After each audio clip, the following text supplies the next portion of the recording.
નમસ્કાર વાલા દર્શક મિત્રો, સ્વાગત છે આપ સૌનું આપણી આ યુટ્યુબ ચેનલ ન્યૂઝ વિથ ભાવેશમાં। તો આજના સમાચારમાં આપણે વાત કરવાના છીએ ગંગા સ્વરૂપા પેન્શન સમાચારની।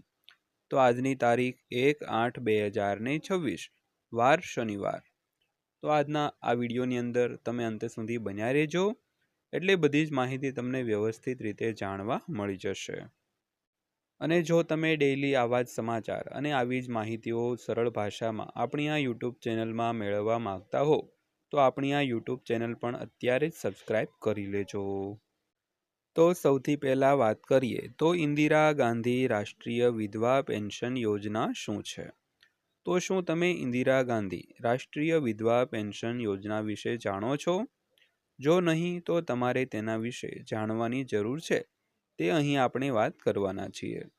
તો આ યોજના હેઠળ કેન્દ્ર સરકાર વિધવાઓ એટલે કે ગંગા સ્વરૂપા બહેનોને પેન્શન પ્રદાન કરે છે।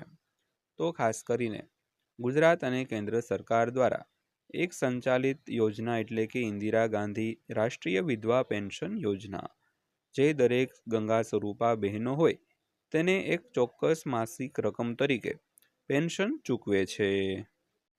તો વિગતવાર વાત કરીએ તો ઇન્દિરા ગાંધી રાષ્ટ્રીય વિધવા પેન્શન યોજના ભારત સરકાર હાલમાં વિવિધ પ્રકારની લાભદાયી અને કલ્યાણકારી યોજનાઓ ચલાવે છે, જે સમાજના લગભગ દરેક વર્ગને વિવિધ લાભો પૂરા પાડે છે।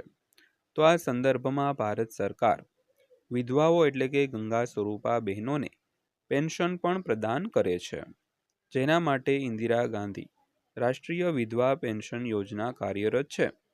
તો વધુ વિલંબ કર્યા વિના ચાલો આ યોજના વિશે જાણીએ, જેમાં તેના માટે કેવી રીતે અરજી કરવી અને વિધવાઓને કેટલું પેન્શન મળે છે। તો સૌથી પહેલાં જો વાત કરીએ તો ઇન્દિરા ગાંધી રાષ્ટ્રીય વિધવા પેન્શન યોજના શું છે? તો આ યોજના રાષ્ટ્રીય સામાજિક સહાય કાર્યક્રમ હેઠળ ચલાવવામાં આવે છે।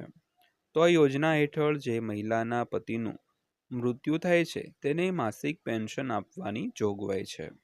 તો આ યોજના ભારત સરકાર દ્વારા વિધવા મહિલાઓને નાણાકીય સહાય પૂરી પાડવા માટે ચલાવવામાં આવે છે।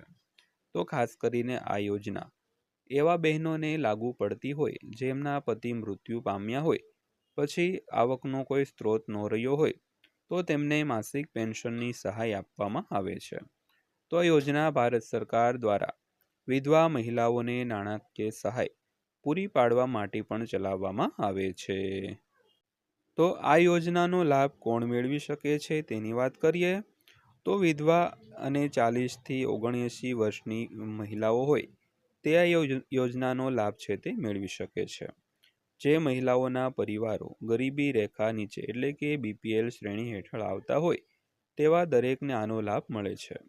તો ધ્યાનમાં રાખો કે ફક્ત તે જ મહિલાઓ અરજી કરી શકે છે જે ભારતીય નાગરિક છે। જે મૂળ ભારતના નાગરિક હોય તેવા જ બહેનો આ યોજના માટે અરજી કરી શકે છે। તો ગુજરાત રાજ્યમાં ખાસ કરીને ગંગા સ્વરૂપા બહેનો એટલે કે વિધવા બહેનોને માસિક ₹1250 એટલે કે 1250ની સહાય મળે છે। તો ઇન્દિરા ગાંધી રાષ્ટ્રીય વિધવા પેન્શન યોજનામાં જોડવા માટે કયા દસ્તાવેજોની જરૂર પડે તેની વાત કરીએ તો સૌથી પહેલાં આધાર કાર્ડ, પતિનું મૃત્યુ પ્રમાણપત્ર, BPL કાર્ડ, ઉંમરનો પુરાવો, તેમજ રેશન કાર્ડ અથવા તો મતદાર ઓળખપત્ર, બેંક પાસબુક, પાસપોર્ટ સાઇઝનો ફોટો અને એક સક્રિય મોબાઈલ નંબર જરૂરી છે। તો ત્યારબાદ જોઈએ તો ઇન્દિરા ગાંધી રાષ્ટ્રીય વિધવા પેન્શન યોજના માટે અરજી કરવાની પદ્ધતિ શું છે?